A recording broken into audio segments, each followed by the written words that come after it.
Episode 534। जैसे ही लिंगजियो स्वर्ग की पवित्र भूमि पर पहुंचा, उसने यू फेगुआ को डोंगशेन सम्राट रिंग में आराम करने के लिए कहा। वे दोनों एक ही समय में अपनी शारीरिक शक्ति का उपयोग नहीं कर सकते थे, अन्यथा यदि उनमें कोई बड़ी लड़ाई हुई तो बहुत परेशानी होगी। क्रैक क्रैक क्रैक, गिरे हुए पत्तों से ढके रास्ते पर चलते हुए लिंगजियो ने अपनी शक्तिशाली आत्मा शक्ति जारी की और 10 मील के दायरे में सब कुछ उसके नियंत्रण में था। इस मामले में कोई भी उनकी बराबरी नहीं कर सकता। यहाँ तक कि शक्तिशाली सम्राट लियानहुआ भी केवल 2 या 3 मील की सीमा तक ही नियंत्रण रख सकता था। लिंगजियो की आत्मिक शक्ति सामान्य ज्ञान से परे थी। बेशक दुश्मनों की तलाश में आत्मा की शक्ति हमेशा उपयोगी नहीं होती है। आप जानते हैं, कई योद्धाओं ने सांस को रोकने या सांस के उतार चढ़ाव को बदलने की गुप्त विधि का अभ्यास किया है। इन लोगों का पता लगाना मुश्किल है। यहाँ तक कि कुछ भयानक हत्यारे भी जब आपके पीछे आते हैं तो आपको उनके बारे में कोई जानकारी नहीं होती। इसलिए लिंगजियो ने दुश्मनों के लिए आत्मा शक्ति खोज में सुधार किया। ताई चियाई पर आधारित उन्नत खोज का प्रयोग किया जा सकता है, चाहे प्रतिद्वंद्वी के छिपने के तरीके कितने भी चतुर क्यों न हों। एक बार उसकी आत्मिक शक्ति से प्रभावित होने पर वे तुरंत बेनकाब हो जाएंगे। भले ही हत्यारा अदृश्य रहना जानता हो, फिर भी अधिक दूरी पर उसका पता लगाना आसान नहीं है। लेकिन एक बार जब आप 1000 मीटर के भीतर प्रवेश करते हैं तो आप लिंगजियो की ताइची आंख और आत्मा शक्ति से बच नहीं सकते। बेशक उससे बचने का अभी भी एक रास्ता है। ये वह भयावह अस्तित्व है जिसने अंतरिक्ष के नियम पर महारत हासिल कर ली है। आप अन्य स्थानों से लिंगजियो तक पहुंच सकते हैं और फिर अचानक उस स्थान से प्रकट हो सकते हैं। लिंगजियो पर हमला करो। हालांकि वर्तमान खुफिया विश्लेषण के अनुसार ऐसा लगता है कि 4 डोमेन और 9 लोकों में लिंगजियो को छोड़कर कोई भी वास्तव में इस जादुई क्षमता को नहीं समझता है। लिंगजियो अंतरिक्ष के कानून में महारत हासिल कर सकता है। इसका कारण जानवर देवता मार्शल आत्मा का अस्तित्व है। हत्या होने वाली है। लिंगजियो नहीं रुका और उसकी आत्मा शक्ति ने दुश्मन की स्थिति पर सटीक रूप से कब्जा कर लिया था। वह उससे लगभग 1500 मीटर पीछे था। ये व्यक्ति बहुत शक्तिशाली है। वह वास्तव में भूमिगत से भागने और भूमिगत से लिंगजियो तक पहुंचने का गुप्त तरीका जानता है। लिंगजियो ने मंद मंद मुस्कुराया, दानव भगवान के शरीर को छोड़कर अपने रास्ते पर आगे बढ़ गया और मूल शरीर चुपचाप अदृश्य हो गया। छाया योद्धा रूप में प्रवेश किया और राक्षस के शरीर का पीछा किया। प्रतिद्वंद्वी बहुत दूर था और उसके लिए यह नोटिस करना असंभव था कि लिंगजियो ने जाल बिछाया था और हत्यारे के अंदर आने का इंतजार कर रहा था। छाया योद्धा रूप ने लिंगजियो को अपनी सांस को लगभग पूरी तरह से नियंत्रित करने और अदृश्य अवस्था में प्रवेश करने की अनुमति दी। अधिकांश योद्धा उसके अस्तित्व का पता नहीं लगा सके जब तक कि उनकी खेती उससे कहीं अधिक मजबूत न हो। 1500 मीटर दूर वह आदमी तेजी से गाड़ी चला रहा था। क्योंकि लिंगजियो की गति बहुत तेज नहीं थी, वह बस चल रहा था, इसलिए दूरी तेजी से कम होती जा रही थी।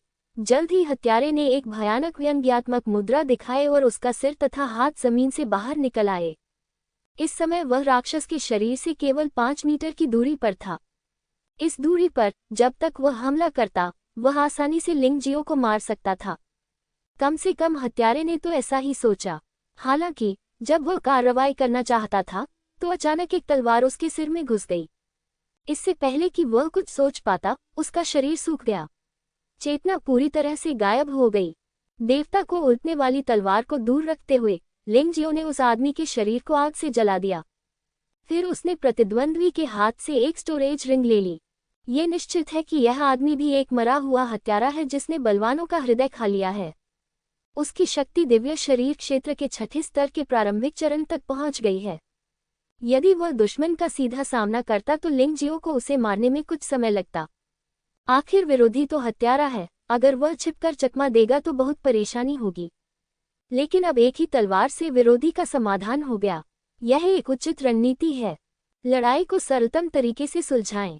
हालांकि लिंगजियो थोड़ा चिंतित है। स्वर्ग की पवित्र भूमि में मरे हुए योद्धा प्रकट हुए हैं। क्या इसका मतलब यह है कि यहाँ मरे हुए फलों के पेड़ लगाए गए हैं? क्या स्वर्ग के पवित्र भगवान ने पशु राजा की तरह कमल सम्राट के सामने आत्मसमर्पण कर दिया है? उसके मन में तरह तरह के सवाल घूम रहे थे। बहरहाल पहले उसके सामने जो परेशानी है उसे सुलझा लें। लिंगजियो ने दानव भगवान का शरीर वापस ले लिया और उनकी आकृति मूल स्थान से पूरी तरह से गायब हो गई। इस समय लगभग 2 किलोमीटर दूर दो मरे हुए हत्यारे मौजूद थे। वे दोनों लगभग 500 मीटर की दूरी पर थे और आत्मा संचरण के माध्यम से बात कर रहे थे। बिच्छू, मुझे समझ नहीं आ रहा, दिव्य शरीर क्षेत्र के तीसरे स्तर के एक छोटे से अनुचर को मारने के लिए महामहिम महान सम्राट ने वास्तव में हमें उसी समय हमला करने के लिए भेजा था। क्या ये सचमुच इसके लायक है? अभी भी कई महत्वपूर्ण चीजें हैं जिनसे हमें निपटना है। वक्ता एक छोटे कद का योद्धा था, लगभग 1 मीटर लंबा, पतला और कॉकरोच जैसा दिखता था। ऐसा इसलिए हुआ होगा क्योंकि उसने बलवान का हृदय निगल लिया था, जिससे उसके शरीर के आकार में विशेष परिवर्तन हुआ। वे सभी दिव्य शरीर क्षेत्र के शुरुआती छठे स्तर के हत्यारे हैं। वे जो करना चाहते हैं वह उन उच्च स्तरीय मनुष्यों की हत्या करना है। दिव्य शरीर क्षेत्र के तीसरे स्तर के एक छोटे से अनुचर के साथ निपटने के बजाय इसका दोष उन पर नहीं लगाया जा सकता। बात बस इतनी है कि जब महान सम्राट लियानहुआ ने आदेश दिया तो उन्होंने लिंगजियो की पहचान नहीं बताई। मुझे लगता है कि अगर वह उन्हें बता भी दे तो भी वे इस पर विश्वास नहीं करेंगे। कौन विश्वास कर सकता है कि दिव्य शरीर क्षेत्र के तीसरे स्तर वाला एक योद्धा वास्तव में 4 क्षेत्रों और 9 क्षेत्रों का सहस्वामी है? बिच्छू बोला, तिलचट्टा, शिकायत करना बंद करो। यह मिशन आसान नहीं होना चाहिए, अन्यथा सम्राट ने हमें इतना बड़ा इनाम देने का वादा नहीं किया होता। 100 शीर्ष श्रेणी के आत्मा पत्थर, इतना कमाने में हमें कई जन्म लग जाएंगे। ये सच है। तिलचट्टा अचानक सतर्क हो गया। यदि प्रतिद्वंद्वी से निपटना आसान होता तो उनके सम्राट पुत्र तियान योंगशेंग ने इतना इनाम देने का वादा क्यों किया? इसका उल्लेख यहाँ अवश्य किया जाना चाहिए। तियान योंगशेंग अपनी आत्मा के साथ स्वर्ण नगरी से भागने के बाद उसे लोट सम्राट ने पकड़ लिया। लोट सम्राट की धोखा देने की क्षमता तथा तियान योंगशेंग की बदला लेने की तीव्र इच्छा, दोनों तुरंत एक समझौते पर पहुंच गए। तियान योंगशेंग लोट सम्राट का पुत्र सम्राट बना। यान फैन से भी उच्च दर्जा, यू चेन से अधिक। संभवतः यही सबसे बड़ा कारण है कि यू चेन ने लोट सम्राट को धोखा दिया। शश, प्रसारण बंद करो, लक्ष्य यहाँ है। लेकिन यह अजीब है, पिस्सू गायब क्यों है? क्या उसने यह नहीं कहा था कि वह उस आदमी का पीछा कर रहा था? बिच्छू ने भौहें सिकोड़कर कहा, पिस्सू वाला आदमी शायद फिर से आलसी होने के लिए कहीं छिपा हुआ है। उसके बारे में भूल जाओ, हम दोनों ने काम पूरा कर लिया है और इनाम हमारा है। तिलचट्टे ने अपनी आंखें बंद कर ली और अपनी आत्मिक शक्ति छोड़ दी। सैकड़ों मीटर के क्षेत्र में वह किसी भी हलचल को स्पष्ट रूप से महसूस कर सकता था। वह स्पष्ट रूप से एक युवक को धीरे धीरे अपनी ओर आते हुए देख सकता था। तैयार हो जाओ। 100 शीर्ष श्रेणी की स्पिरिट स्टोन, बहुत रोमांचक। तिलचट्टा मन ही मन मुस्कुराया और हमला करने के लिए तैयार हो गया। पफ, अगले ही क्षण कॉकरोच का चेहरा जम गया। एक तलवार उसके सिर में घुस गई। इससे उसकी चेतना एक क्षण में धुंधली हो गई और उसे चीखने का भी समय नहीं मिला। ये कैसे हो सकता है? वह मेरे पीछे क्यों है? मरने से पहले कॉकरोच का यह अंतिम विचार था। उसने अपनी आत्मिक शक्ति से लिंगजियो की आकृति को स्पष्ट रूप से पहचान लिया, लेकिन फिर भी लिंगजियो ने उसे पीछे से चाकू मार दिया। ये वास्तव में अजीब है। सम्राट लियानहुआ, आप वास्तव में दूसरों को नीची नज़र से देखते हैं। उन्होंने वास्तव में मुझसे निपटने के लिए 3 हत्यारों को भेजा था जो दिव्य शरीर क्षेत्र के छठे स्तर के प्रारंभिक चरण में थे। क्या तुम सचमुच सोचते हो कि यह बदमाश मुझे मार सकता है? यह अजीब नहीं है। लिंगजियाओ, जो दिव्य शरीर क्षेत्र के प्रथम स्तर पर योद्धा से मिलने पर घबरा जाता था, अब दिव्य शरीर क्षेत्र के छठे स्तर पर योद्धा का सामना कर रहा था। मैं इसके प्रति कुछ हद तक उदासीन हो गया हूँ। उसने 500 मीटर दूर की ओर देखा। दूसरा व्यक्ति वही है। पहले इसे सुलझा लें और फिर इस पर बात करेंगे। लिंगजियो का आकार फिर से गायब हो गया। बिच्छू अंधेरे में घबराया हुआ अपने लक्ष्य के करीब आने का इंतजार कर रहा था। इस समय वह कुछ उलझन में था। मैं अकेले ही लक्ष्य को मारना चाहता हूँ और इस मिशन के सभी पुरस्कार प्राप्त करना चाहता हूँ। मुझे ये भी चिंता है कि मैं अकेले लक्ष्य तक नहीं पहुँच पाऊंगा। नहीं, पहले हम कार्रवाई करें। मैं कॉकरोच के साथ मिलकर इस समस्या का समाधान कर सकता हूँ। अगर हम उस आदमी ये हंतियान के आने का इंतजार करेंगे तो हमें हिस्सा नहीं मिलेगा। स्कॉर्पियन और कॉकरोच दोनों ही तियानेओंग शहर के मार्शल आर्ट के प्रतिभाशाली खिलाड़ी हैं, लेकिन 4 लोगों और 9 लोगों में वे सचमुच लड़खड़ा गए। युवा मास्टर जिनिक्सियू की हत्या लिंगजियाओ ने की थी। ये हटियन, सन एंड मून वगुआंग और तियानेओंग शेंगजे ने सम्राट लियानहुआ की शरण ली। ऐसे दर्जनों अन्य जीव हैं जिनमें बिच्छू और तिलचट्टे भी शामिल हैं। बस इतना है कि तियानयोंग शेंग, ये हानतियान और रियू वगुआन उनमें से सबसे उत्कृष्ट हैं। श्रेय लेने के लिए स्कॉर्पियन ने लक्ष्य की ओर तेजी से दौड़ना शुरू कर दिया। हालांकि जैसे ही उसने खुद को बाहर फेंका, उसे अचानक सिर में दर्द महसूस हुआ और उसकी चेतना तुरंत धुंधली हो गई। एक तेज तलवार ने उसके सिर को छेद दिया और उसे आत्मा के समुद्र में डुबो दिया, जिससे वह मदद के लिए पुकारने या दूसरों को सूचित करने में असमर्थ हो गया। वह केवल कांपते हुए ही मर सकता है। तियानयोंग शहर में ये प्रतिभाशाली लोग वास्तव में शर्मनाक हैं। लिंग जियाओ ने अपना सिर हिलाया। अप्रत्याशित रूप से वह मजबूत दिल के प्रलोभन का विरोध नहीं कर सकता। कोई आश्चर्य नहीं कि वह जलवायु नहीं बन सकता। क्या ये लोग सचमुच तियानयोंग शहर के प्रतिभाशाली लोग हैं? आप उन शक्तिशाली लोगों के वंशजों की तरह क्यों दिखते हैं?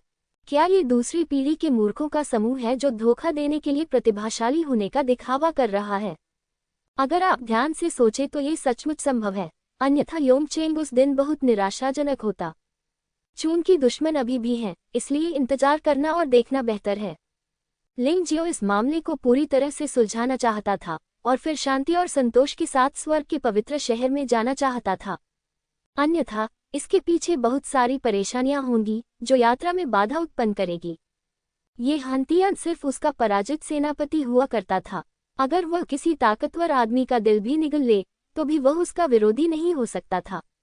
भले ही ये हानतियान के पास अभी भी सहायक है, उसके पास यू फेंगहुआ भी है। उसे विश्वास नहीं था कि वह हार जाएगा। इस समय हजारों मीटर दूर 3 लोग तेजी से आगे बढ़ रहे थे। उनमें से एक ये हंतियान है, लेकिन ये हंतियान इस समय किसी और का छोटा भाई लगता है। एक बूढ़े आदमी का पीछा करते हुए। बूढ़े आदमी के सिर पर 3 आंखें थीं, जिनसे भयंकर रोशनी निकलती थी। पहली नज़र में वह बहुत अप्रिय व्यक्ति प्रतीत होता है। बूढ़े आदमी के दाईं ओर ये हंतियन के समान ताकत वाला एक और व्यक्ति था, लेकिन लिंग जियो ने निश्चित रूप से उसे नहीं पहचाना। 4 लोग और 9 लोग बहुत बड़े हैं और कई स्वामी हैं। यहाँ तक कि कुछ छिपे हुए मजबूत लोग भी सम्राट लोर्ड्स के शिष्यों में शामिल हो जाएंगे, क्योंकि वे मजबूत दिल के प्रलोभन का विरोध नहीं कर सकते। लिंग जियाओ के लिए उन सभी को जानना असंभव है। ये हंतियान और इस व्यक्ति की साधना दिव्य शरीर क्षेत्र के 6ठे स्तर के अंतिम चरण तक पहुंच गई है, जो कि इस साधना क्षेत्र में युद्ध शक्ति के उच्च स्तर से संबंधित है। बूढ़ा आदमी अधिक डरावना है। वह वास्तव में दिव्य शरीर के 7वें स्तर तक पहुंच गया। यद्यपि वह अभी भी दिव्य शरीर क्षेत्र के 7वें स्तर के प्रारंभिक चरण में है, उसकी युद्ध शक्ति कम है। लेकिन लिंग जियो के लिए इतने मजबूत आदमी को हराना आसान नहीं है।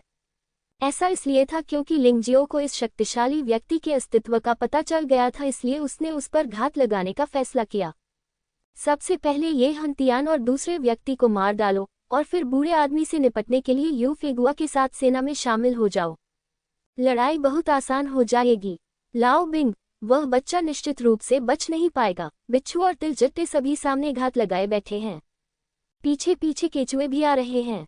केचुआ धरती से भागने की कला में माहिर है। भले ही वह बच्चा अफवाहों के अनुसार शक्तिशाली हो, लेकिन उसके भागने का कोई रास्ता नहीं है। मैं बस मिस्टर बिंग द्वारा उस बच्चे को मार गिराने का इंतजार कर रहा हूँ, ये हंतिया ने मुस्कुराते हुए कहा। बिंगलाओ ने सिर हिलाया और ज्यादा कुछ नहीं कहा। बूढ़े आदमी ने बर्फ के दिव्य सार की पोशाक पहनी हुई थी, जिससे उसके नजदीक खड़े ये हंतियन को बेहद ठंडी आभा का एहसास हुआ। मैं बोलते समय थोड़ा कांप रहा हूँ। बिंगलाओ ने कुछ नहीं कहा और उसने आगे बोलने की हिम्मत नहीं की। वे तीनों बहुत तेज थे और हजारों मीटर की दूरी पलक झपकते ही पार हो गई। ये तो अजीब बात है। ये वह जगह है जहाँ बिच्छू और तिलचट्टे घात लगाते हैं। वे उस बच्चे को अंदर नहीं जाने देंगे, है न? जब वे तीनों वहां पहुंचे तो आश्चर्यचकित रह गए। मूल योजना के अनुसार स्कॉर्पियन, कॉकरोच और टूचोंग ने मिलकर सबसे पहले लिंग जियाओ को पकड़ लिया। उनके आने का इंतजार करो और उन्हें मारने के लिए सेना में शामिल हो जाओ। लेकिन अब कुछ गलत हो गया। चारों ओर देखो, बिंग लाओ ने आदेश दिया। ये हंतियान और एक अन्य गुरु तितर बितर हो गए। हालांकि एक पल में शून्य में अचानक एक तलवार की रोशनी प्रकट हुई। हंसना। दिव्य शरीर क्षेत्र के 6ठे स्तर पर स्थित एक गुरु का सिर तुरंत छेद दिया गया तथा उसका शरीर तब तक स्थिर रहा जब तक वह वहीं नहीं पहुंच गया। खून बहने लगा क्योंकि तलवार बहुत तेज थी। बिंग लाओ और ये हंतियान ने बिल्कुल भी प्रतिक्रिया नहीं की। लिंग जियाओ, ये हानतियन ने लिंग जियाओ की आंखों में भयभीत और क्रोधित भाव देखा। लिंग जियो ने केवल उपहास किया, अपने हाथ में ईश्वर विरोधी तलवार हिलाए और ये हानतियन पर वार किया। और पहला कदम है 6 वर्णीय ईश्वर विरोधी तकनीक। 6 तलवार की रोशनियां हिंसक रूप से घूम रही थी, जिससे ये हानतियान को विभिन्न कोनों से बचने का मौका नहीं मिल रहा था। ये हानतियान केवल इतना ही कर सकता था कि वह अपनी पूरी ताकत से प्रतिरोध करे। बिंग लाओ ने इस समय पहले ही प्रतिक्रिया दे दी थी, लेकिन दुर्भाग्य से तब तक बहुत देर हो चुकी थी। हंसना, वह केवल देख सकता था कि कैसे 6 तलवार की किरणों ने ये हानतियान को टुकड़ों में फाड़ दिया। पलक झपकते ही तीनों लोग एक हो गए। इस बार जिस योद्धा की हत्या हुई वह एक महारथी ही था। 6 महारथियों की अपनी अपनी ताकत है। हालांकि लिंग जियो को पहले ही इसका पता चल गया और उसने पहले हमला कर दिया, जिससे 6 में से 5 लोग मारे गए। अब केवल एक ही बिंग लाओ बचा है। लिंग जियो ने अपने गुप्त हमले के लिए बिंग लाओ को इसलिए नहीं चुना क्योंकि उसमें हिम्मत नहीं थी, बल्कि इसलिए कि वह बिंग लाओ को अपने पास रखना चाहता था और उसकी साधना में सुधार करने में उसकी मदद करना जारी रखना चाहता था। बिंग लाओ संभवतः यांग फैन से अधिक शक्तिशाली है, इसलिए कम से कम वह अपनी साधना समुद्री ऊर्जा को 10% या 20% तक बढ़ाने में सक्षम होना चाहिए। हालांकि बहुत ज्यादा नहीं, लेकिन हर सफलता थोड़ा थोड़ा करके ही मिलती है। तुम कमीने, नरक में जाओ। अपने साथियों को मारा जाता देख बिंग लेंग असहाय हो गया। इससे वह क्रोधित हो गया। सैकड़ों मीटर की दूरी से बिंग लाओ ने मुक्का मारा। धमाका, कुछ अजीब हुआ। जिन जगहों पर बिंग लाओ की मुट्ठी लगी वे सभी जगहें मोटी बर्फ से ढकी हुई थी। मुट्ठी भर हवा के झोंके से दूरी खत्म हो गई। ये शक्ति सचमुच बहुत शक्तिशाली है। हालांकि अगले ही पल धुएं से एक आकृति उभरी। ये लिंग जियाओ है। इससे बिंग लाओ को झटका लगा। हालांकि अभी जो मुक्का मारा गया वह उसकी पूरी ताकत नहीं थी, फिर भी वह घृणा से भरा हुआ मुक्का था। उसने स्पष्ट रूप से देखा कि लिंगजियो उसकी मुट्ठी के बल से जम गया था।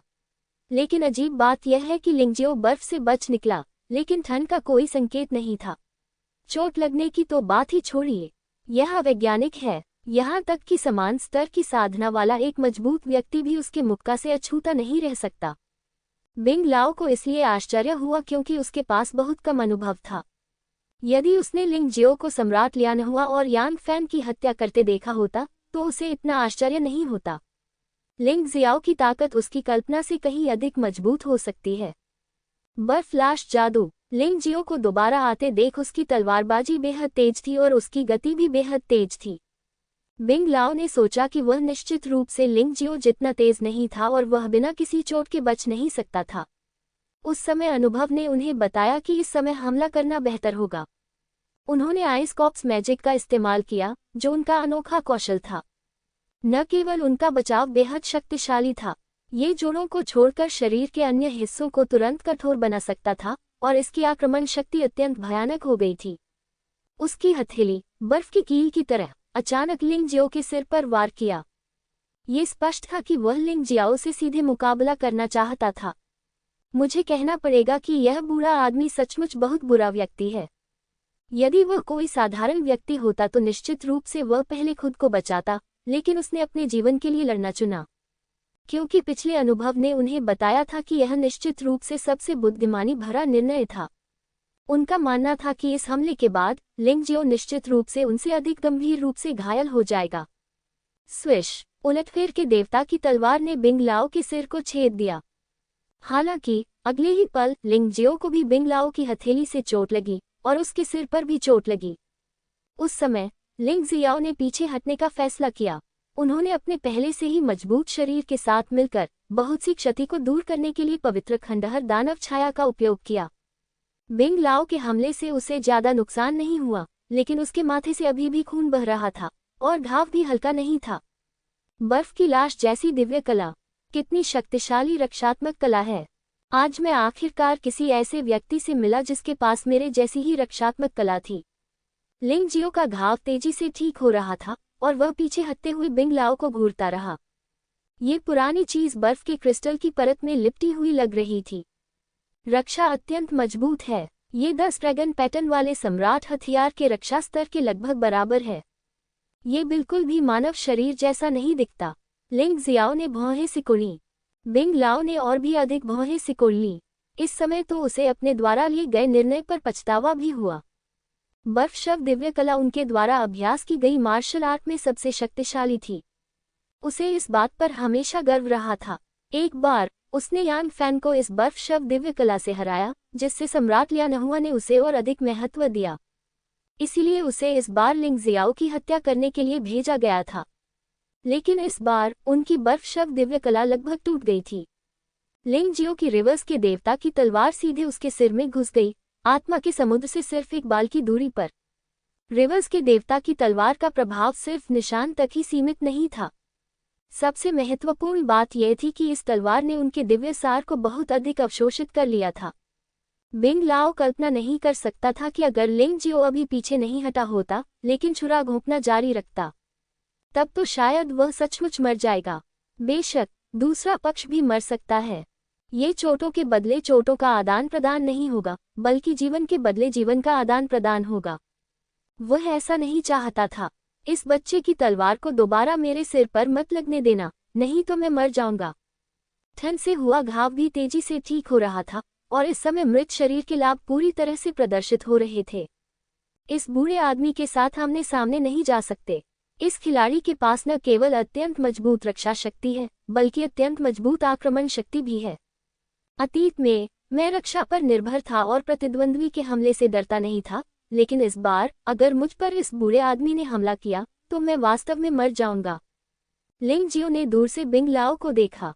मैंने पाया कि उस बूढ़े व्यक्ति के शरीर पर एक भी दोष नहीं था। उसे लगा कि इस बार उसकी मुलाकात एक सच्चे गुरु से हुई है। दिलचस्प है, लेकिन मुझे नहीं लगता कि आप हमेशा थोड़ी सी भी खामी उजागर किए बिना रह सकते हैं। लिंग जियो जल्दबाजी में हमला करने की हिम्मत नहीं कर सका, इसलिए उसने अपनी रणनीति बदलने की तैयारी की। छद्म योद्धा। लिंग जियो एक पल में गायब हो गया और दूरी में जंगल में सरसराहट हुई, जैसे कि कोई भाग रहा हो। भाग गए। बिंग लाओ ने लगभग मुंह भर खून थूक दिया। वह अपनी पूरी ताकत से लिंग जियो को मारने वाला था और यहाँ तक कि उसने जानबूझकर कमजोरी भी दिखाई ताकि लिंग जियो को हमला करने के लिए लुभाया जा सके। कौन जानता था कि लिंग जियाओ वास्तव में बच निकलेगा। तैयार की गई रणनीति पूरी तरह से बेकार थी। ये हवा में मुक्का मारने जैसा था और वह लगभग चकमा खा गया। जमीन पर पड़ी दो सिकुड़ी हुई लाशों को देखते हुए बिंग लाओ की आंखें अधिकाधिक क्रोधित और ठंडी होती गईं। ये दोनों लोग प्रतिभाशाली लोग थे जिन्हें लॉर्ड सम्राट ने चुना था और वह उन्हें अच्छी तरह प्रशिक्षित करने के लिए तैयार थे। इसलिए उसे प्रशिक्षण के लिए लाया गया, लेकिन इससे पहले कि वह कुछ कर पाता, उसे मार दिया गया। जब वह वापस जाएगा तो उसे क्या स्पष्टीकरण देना चाहिए? इसे भूल जाओ, चलो पहले चलते हैं। लिंग जियाओ का लक्ष्य स्वर्ग का पवित्र शहर है। मुझे बस उसका पीछा करना है। बिंग लाओ ने इसके बारे में सोचा और फिर जंगल से सैकड़ों मीटर दूर हवा में उड़ गया। यह उसकी सावधानी के कारण है। उसे हमेशा लगता था कि लिंग जियाओ ऐसा व्यक्ति नहीं होगा जो इतनी आसानी से बच निकलेगा। वह सोच रहा होगा कि उससे कैसे निपटा जाए। अगर वह लापरवाह रहा तो उसका अंत भी ये हनतियन जैसा ही हो सकता है। लिंग जियो छिपने में अच्छा है, लेकिन जब वह ऐसी जगह पहुंचता है जहां कुछ भी नहीं है, भले ही उसकी छिपने की क्षमता मजबूत हो, वह आसपास के तत्वों के विभिन्न उतार चढ़ाव के कारण उजागर हो जाएगा। बिंग लाओ को विश्वास था कि वह उसे ढूंढ सकता है। बूम! सबसे निराशाजनक दृश्य सामने आया। बिंग लाओ ने सब कुछ अच्छी तरह से योजना बनाई थी, लेकिन जब वह हवा में उड़ा तो अचानक आसमान से एक मुक्का गिरा। यह मुक्का बहुत शक्तिशाली था। ये बिंग लाओ को सीधे जमीन पर गिरा दिया। जमीन लगातार कई बार फटी। यदि बिंग लाओ ने पहले ही बिंग शिशेंग गोंग राज्य में प्रवेश नहीं किया होता और अच्छी रक्षा नहीं की होती, तो यह हमला उसकी सारी हड्डियां तोड़ देता। शून्य में एक आकृति प्रकट हुई। ये लिंग जियो था जिसने पशु देवता के शरीर में प्रवेश किया था। वहां कोई नहीं होना चाहिए था, सिर्फ एक सफेद बादल था। किसने सोचा होगा कि हमला उस जगह से होगा? अरे, बूढ़े आदमी की रक्षा वास्तव में मजबूत है। ऐसा लगता है कि हमें इससे निपटने के लिए तलवार का उपयोग करना होगा। कुंद हथियार या मुठियां पर्याप्त क्षति नहीं पहुंचाती। लिंग जियो को थोड़ा अफसोस हुआ कि वह एक ही बार में दुश्मन को नहीं मार सका। बेवकूफ, बदबूदार लड़के, अगर तुम में हिम्मत है तो बाहर आओ और लड़ो। तुम किस तरह के हीरो हो अगर तुम अपना सिर छिपाते हो और अपनी पूंछ दिखाते हो? बिंग लाओ गहरे गड्ढे से बाहर कूद गया। उसकी आंखें तांबे की घंटियों जितनी बड़ी थीं और वह आकाश की ओर गुस्से से दहाड़ रहा था। लेकिन इस समय लिंग जियो फिर से गायब हो गया। ऐसा लग रहा था जैसे कोई भूत जानबूझकर उसके साथ छल कर रहा हो। किसी ने जवाब नहीं दिया, जिससे बिंग लाओ और भी क्रोधित हो गया। कुत्ते के बच्चे, बस रुको और देखो, अगर मैं तुम्हें पकड़ता हूँ तो मैं निश्चित रूप से तुम्हारी जिंदा खाल उतार दूंगा। वास्तव में वहां अपना गुस्सा जाहिर करने के लिए कोई जगह नहीं थी।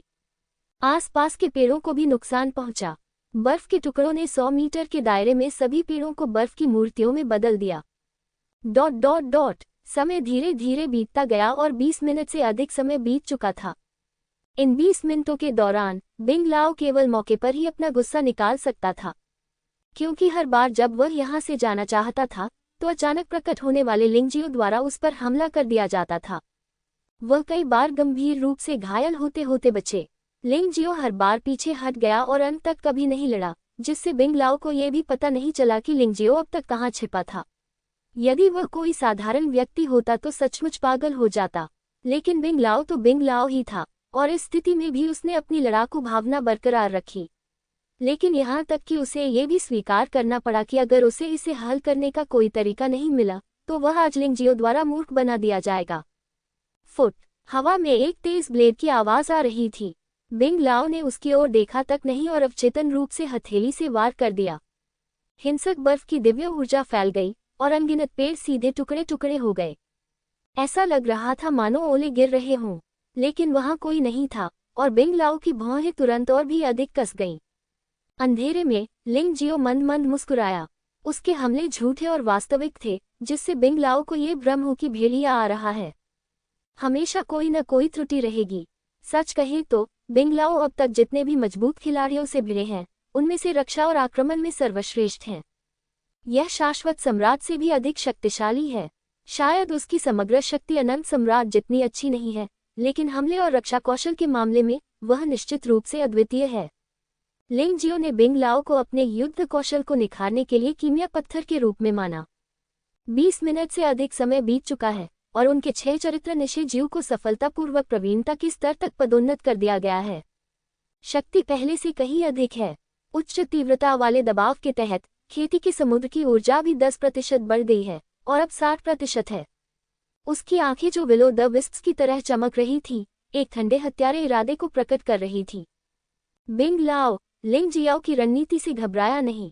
बूढ़े व्यक्ति ने अभी भी उच्च स्तर की एकाग्रता बनाए रखी और पूरे मन से युद्ध में जुट गया। यहाँ तक कि यदि पास में कोई चींटी भी रेंग रही हो तो वह उसे स्पष्ट रूप से पहचान लेता है। पहले तो उसने उम्मीद की थी कि बिच्छू, तिलचिट्टे और केचुए उसकी मदद करेंगे, लेकिन अब उसे पता चल गया है कि उन 3 लोगों की हत्या संभवतः दूसरे पक्ष ने ही की थी। इसके बजाय हत्यारे की हत्या कर दी गई, जो कि कम से कम कहने के लिए तो बहुत ही शर्मनाक बात है, लेकिन यह वास्तविकता है। बेटा, क्या तुम सोचते हो कि मैं नौसिखिया हूँ? मैंने इससे भी अधिक खतरनाक परिस्थितियों का सामना किया है। तुम सिर्फ इस छोटी सी चाल के आधार पर मुझे मारना चाहते हो। ये तो बस एक दिवा स्वप्न है। सम्राट लियानहुआ के पास जाने से पहले बिंग लाओ आई स्टार क्षेत्र में एक छिपे हुए गुरु थे। उनकी उम्र लगभग 500 वर्ष है और वे अपने जीवन के अंतिम पड़ाव पर हैं। यह एक बहुत ही समृद्ध अनुभव था, इसमें कोई संदेह नहीं है। लगातार लड़ाइयों में वह शुरू में बेहद असहज से अब पूरी तरह से अनुकूल हो गया है। वह लिंगजियो के हर छिपे हुए हमले को उत्कृष्ट रूप से रोकने में सक्षम था। उसे विश्वास नहीं था कि लिंगजियो उससे अधिक समय तक टिक सकता है। 10 मिनट और बीत गए और अब दोपहर हो चुकी थी, जब लाल सूरज की किरणें सबसे अधिक चमकदार थीं। चिलचिलाती धूप घने जंगल पर चमकती है और एक धब्बेदार चिथड़ा छोड़ती है। वातावरण में अवसाद की प्रबल भावना व्याप्त है। अचानक लाल सूर्य के प्रकाश के साथ मिलकर एक चमकदार तलवार जैसी रोशनी फूट पड़ी। दूर हो जाओ। बिंग लाओ ने ठंडी सांस ली और उसके हाथों में एक ठंडी आभा फैल गई, जो उसकी हथेलियों को लपेट रही थी। वह अचानक तलवार की रोशनी से टकरा गया। टकराना। इस टक्कर से बिंग लाओ की बांह पर केवल खून का एक छोटा सा निशान रह गया। लिंगजियो का आकार फिर से गायब हो गया, उसकी सांस चली गई। ऐसा लगता है कि इस आदमी ने अपने हाथों में दस्ताने पहने हुए हैं। क्या ये स्वर्गीय रेशम से बना खजाना है? ऐसा लगता है कि यह 9 ड्रैगन पैटर्न वाला एक शाही हथियार होना चाहिए। इसमें कोई आश्चर्य नहीं कि इसे छेदा नहीं जा सकता। इस बार लिंगजियो की योजना सफल हो सकती थी। प्रतिद्वंद्वी वास्तव में सूर्य की रोशनी से हुए प्रहार पर समय पर प्रतिक्रिया करने में असमर्थ था। लेकिन उन्हें यह उम्मीद नहीं थी कि प्रतिद्वंद्वी के हाथों में 9 ड्रैगन पैटर्न वाले शाही स्तर के दस्ताने पहने हुए थे। हाथों पर पहने जाने पर ये दस्ताने नंगी आंखों से पूरी तरह अदृश्य होते हैं। हन्फ, अब जब तुमने मुझे बता दिया है तो तुम्हारा काम खत्म होने से ज्यादा दूर नहीं है। लिंग जियो ने ठंडी सांस ली और उसकी आकृति एक भूत में बदल गई और बिंग लाओ के पास प्रकट हुई। बैल दानव की मुट्ठी। हिंसक बुल डेमन फिस्ट की आक्रमण क्षमता तलवार तकनीक की तुलना में बहुत अधिक व्यापक है। जिस स्थान पर बिंग लाओ खड़े थे उसके आसपास के 100 मीटर के क्षेत्र को सीधे ऊपर उठा दिया गया। बिंग लाओ स्वयं भी धराशायी हो गए। यदि कोई अवसर नहीं है तो क्या मैं इसे स्वयं नहीं बनाऊंगा। लिंग जियो ने उपहास किया और पवित्र खंडहर राक्षसी छाया सक्रिय हो गई, कई प्रतिरूपों में बदल गई और एक ही समय में बिंग लाओ की ओर बढ़ी। उनके पवित्र खंडहरों से निकली राक्षसी छाया से उत्पन्न प्रतिच्छवि में सच्चे और झूठे के बीच अंतर करना कठिन है। विशेष नेत्र कौशल के बिना इसे पहचानना असंभव होगा। चाहे जो भी सच हो, बस उन सभी को नष्ट कर दो। हालांकि अभी अभी हुए प्रहार से बिंग लाओ घायल हो गया, लेकिन जब बर्फीले शव जादू को सक्रिय किया जाता है तो बिंग लाओ की रक्षा अत्यंत मजबूत होती है और उस प्रहार से उसे होने वाली क्षति सीमित होती है। इसलिए जब वह खड़े हुए तो बड़े पैमाने पर हमला शुरू हो गया। उन्हें केंद्र में रखकर आगे पंखे के आकार के क्षेत्र में घने बर्फ के शंकु छोड़े गए।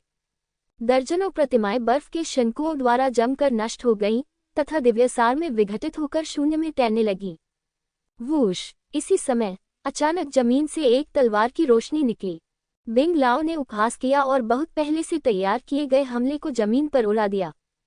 क्या तुम मुझे मूर्ख समझते हो? मैं तुम्हारी साजिश पहले ही देख चुका हूँ। भाड़ में जाओ। धमाका! एक जोरदार झटके से जमीन धंस गई। जो भी अंदर है वह संभवतः मर चुका है। हालांकि इस आघात के बाद बिंग लाओ को अपनी रीढ़ की हड्डी में ठंडक महसूस हुई और उसके दिल में संकट की एक अभूतपूर्व भावना महसूस हुई। उसने अनजाने में अपना सिर झुका लिया। इसी विचलन ने उसकी जान बचाई।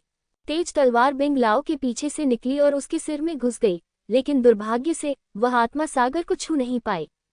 बिंग लाओ ने सोचा कि उसने लिंगजियो को समझ लिया है, लेकिन वह नहीं जानता था कि आदतन हमले लिंगजियो का उसके लिए जानबूझकर किया गया दिखावा मात्र थे। इस बार हमले के तरीके में अचानक बदलाव ने बिंग लाओ को पूरी तरह से जाल में फंसा दिया। वह लगभग मर गया था। जमीन से किया गया हमला डोंगशेंग दानव तलवार से दानव भगवान के शरीर पर किया गया हमला था। जिस समय बिंग लाओ ने ये कदम उठाया, लिंग जियो ने दानव भगवान का शरीर वापस ले लिया। इसी समय उसके मूल शरीर ने पीछे से हमला कर दिया। यह अफसोस की बात थी कि बिंग लाओ के पास बहुत ज्यादा युद्ध का अनुभव था।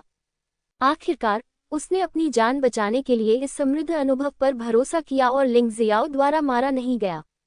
बेवकूफ! पूरी तरह से बर्फलाश राजा में बदल गया। चूंकि वह लगभग मारा गया था, बिंग लाओ बहुत क्रोधित था। इस समय लिंग जियाओ की तलवार अभी भी उसके सिर में थी। अगर वह कुछ नहीं करता तो वह निश्चित रूप से मर जाएगा। तो उसी क्षण बिंग लाओ ने एक निर्णय लिया। उसने स्वयं को पुनर्तः मृतात्मा में बदल लिया तथा अपनी आत्मा भी दे दी। हालांकि बिंग लाओ पहले भी एक मरे हुए राक्षस बन चुका था, फिर भी उसका दिमाग मौलिक था। लेकिन अब पूरी तरह से बर्फ की लाश में बदल चुके राजा ने अपना मूल दिमाग पूरी तरह से खो दिया है। केवल लड़ाई और नरभक्षण का विचार ही बचा है। हालांकि इन चीजों को खोने से लड़ाकू शक्ति में भी विस्फोट हुआ। भयानक ठंडी हवा ने वास्तव में रिवर्सल के देवता की तलवार को जमा दिया, जिससे लिंग जियो कोई भी चाल चलने में असमर्थ हो गया। अगले ही पल बिंग लाओ की मुठियां लिंग जियाओ के शरीर पर लगी। हालांकि लिंग जियो ने जल्दी से खुद को बचा लिया, लेकिन उसे लगा कि कम से कम 4 पसलियां टूट गई हैं। उसके मुंह से खून निकलने लगा और उसका चेहरा तुरंत पीला पड़ गया। जाओ नरक में, मरो मरो! बिंग लाओ, जो गुस्से में था, उसने लिंग जियो को कोई मौका नहीं देने का इरादा किया और एक पल में फिर से लिंग जियो के सामने आ गया। उसने अचानक दोनों हाथों से लिंग जियो के सिर पर वार किया। इस समय उसके हाथों के नाखून 1 फुट लंबे और बेहद तीखे थे। अगर उसे चाकू मार दिया जाता तो लिंग जियो का भी अंत निश्चित रूप से अच्छा नहीं होता। संकट के समय लिंग जियो ने अपनी सामान्य शांति दिखाई। वह खतरे के कारण घबराया नहीं। झोगुआंग दिव्य मुट्ठी, समय रुक जाता है। उस समय अचानक रुक गया और लिंग जियो का आंकड़ा अंततः बिंग लाओ के हमले से बच गया। इस बारे में बात करते हुए ये पहली बार था जब उन्होंने मुसीबत से बाहर निकलने के लिए समय का उपयोग किया। इस बार ये सचमुच खतरनाक था। अधिक शक्तिशाली बनने के बाद बिंग लाओ बर्फ शव राजा में परिवर्तित हो गया। समय केवल एक दयनीय क्षण के लिए रुक गया। लिंग जियो को भागते देख बिंग लाओ ने गुस्से से अपना मुंह खोला और ठंडी हवा की धार थूक दी। तेज ठंडी धारा ने रास्ते में तत्वों को पूरी तरह जमा दिया। टूटी हुई शून्य उंगली, शून्य को चकनाचूर कर दो। जैसे ही लिंग जियो पीछे हटा, उसने बताया कि ठंडी धारा और वह स्थान जहां वह था फट गया था। कुछ भी नहीं छोड़ा। लानत है। प्रतिद्वंद्वी के हमले को नाकाम करने के तुरंत बाद लिंग जियो ने पाया कि पूरा स्थान हिल रहा था। उसने बिंग लाओ की ओर देखा और सचमुच चौंक गया। इस बिंग लाओ ने वास्तव में तत्वों की एक विस्तृत श्रृंखला को जमा दिया, जिससे हवा ठोस में बदल गई। तभी उसके हाथ अचानक फट गए और लिंग जियो को जोर से कुचल दिया। युद्ध प्रभावशीलता वास्तव में नाटकीय रूप से बढ़ गई है, लेकिन दुर्भाग्य से बुद्धिमत्ता कम हो गई है, इसलिए पूरे शरीर में खामियां हैं। लिंग जियो मुस्कुराया और वार से बचने के लिए सुनहरी रोशनी तकनीक का इस्तेमाल किया। अब तुम सचमुच राक्षस जैसे हो। यह अफसोस की बात है। अगर तुम पहले होते तो शायद मैं अभी भी डरता, लेकिन तुम जो अपनी बुद्धि खो चुके हो, मेरे लिए उतने खतरनाक नहीं हो। अपने दिल में एक व्यंग्य के साथ लिंग जियो अचानक बिंग लाओ के पीछे प्रकट हुआ। एक तलवार की रोशनी फूट पड़ी। गर्जन। बिंग लाओ एक तीखी चीख के साथ फूट पड़ा, लेकिन आवाज बिल्कुल भी इंसानी नहीं लग रही थी, एक राक्षस की तरह। घाव बहुत उथला है। लिंग जियाओ ने आह भरी। हालांकि उसने महत्वपूर्ण बिंदु पर प्रहार किया, लेकिन प्रतिद्वंद्वी की रक्षा पहले से भी अधिक भयानक थी। यहाँ तक कि एंटी शेन तलवार भी इसे पूरी तरह से भेद नहीं सकी। अधिकतर लोग जब चोटिल होते हैं और चिल्लाते हैं तो शायद किसी और चीज के बारे में नहीं सोचते, लेकिन जब बर्फीले शव राजा चिल्ला रहा था तो उसने वास्तव में जवाबी हमला किया। शरीर इस तरह मुड़ गया और विकृत हो गया जो पूरी तरह से भौतिकी के नियमों के खिलाफ था, और उसने अपना मुंह खोला और लिंग जियो की गर्दन को काट लिया। सौभाग्य से लिंग जियो ने इस समय पहले से ही ज़िशिन ब्लड ईविल फॉर्मेशन को सक्रिय कर दिया था और एक पल में भागने के लिए सुनहरे प्रकाश में बदल गया। अन्यथा वह वास्तव में इस आदमी द्वारा काट लिया गया होता। हालांकि उस बूढ़े ने अपना दिमाग खो दिया था, लेकिन वह और अधिक क्रूर हो गया था। लड़ने की प्रवृत्ति भी अधिक मजबूत है, प्रतिक्रिया भी बहुत तेज है, और सभी पहलुओं में गुणवत्ता में काफी सुधार हुआ है। इससे निपटना उतना आसान नहीं है जितना की कल्पना की गई है। हालांकि लिंग जियो ने पहले कहा था कि दूसरे पक्ष ने अपना दिमाग खो दिया है और उससे निपटना आसान हो गया है। ये सच है, क्योंकि दूसरा पक्ष वास्तव में दोषों से भरा हुआ है। लेकिन समस्या यह है कि उसकी अति उच्च प्रवृत्ति इन खामियों की भरपाई कर देती है तथा बिंग लाओ को लड़ने के लिए तैयार एक राक्षस में बदल देती है।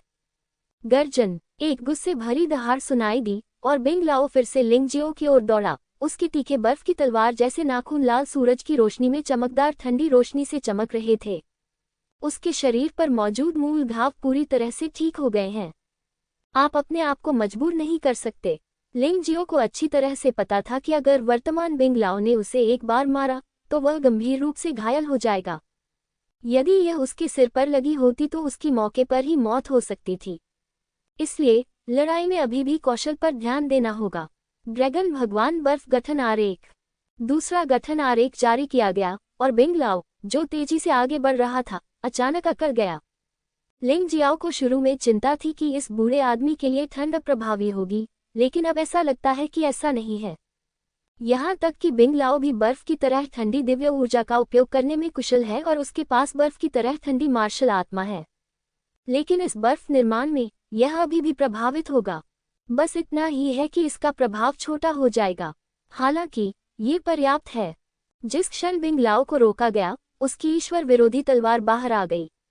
लक्ष्य अभी भी बिंग लाओ का सिर है, क्योंकि इन लोगों के लिए दिमाग ही सबसे महत्वपूर्ण है।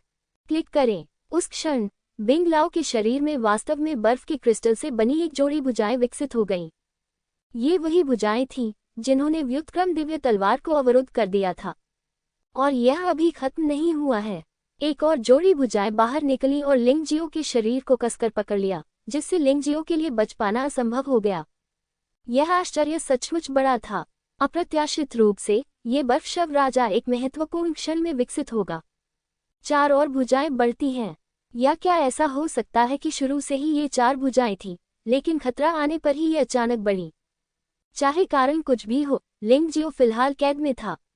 उसने संघर्ष करने की बहुत कोशिश की, लेकिन पाया कि इन 4 जोड़ी भुजाओं की शक्ति भयानक थी।